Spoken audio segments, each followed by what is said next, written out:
تفسیر ضیاء القرآن جلد نمبر 5 29واں پارہ تعارف سورۃ المرسلات۔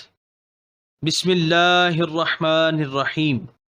نام، اس کا نام المرسلات ہے جو اس سورت کا پہلا کلمہ ہے۔ اس میں 2 رکوع، 50 آیتیں، 180 کلمے اور 816 حروف ہیں۔ زمانہ نزول، علماء کا اس پر اتفاق ہے کہ یہ سورت مکہ مکرمہ میں نازل ہوئی۔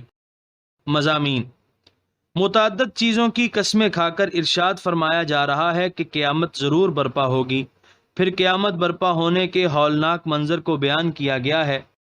آیات نمبر 16، 17، 18 میں ایک سنت الہی ذکر کی گئی ہے کہ جو شخص راہ راست کو چھوڑ کر بادیہ ضلالت میں بھٹکتا ہے، فسق و فجور کے جرائم کا ارتکاب کرتا ہے، اس کی مخلوق پر ظلم اور تشدد کرتا ہے، تو اللہ تعالیٰ کی سنت یہ ہے کہ ایسے شخص کو ہلاک و برباد کر دیا جائے۔ اس کے بعد انسان کی تخلیق، پھر اس کی بقا اور نشو و نما کے لیے جن اسباب و وسائل کی ضرورت ہے ان کا تذکرہ کیا گیا ہے، اور آیت 29 سے لے کر آخر تک کفار کے ساتھ روز حشر جو معاملہ کیا جائے گا اس کو بیان فرما دیا۔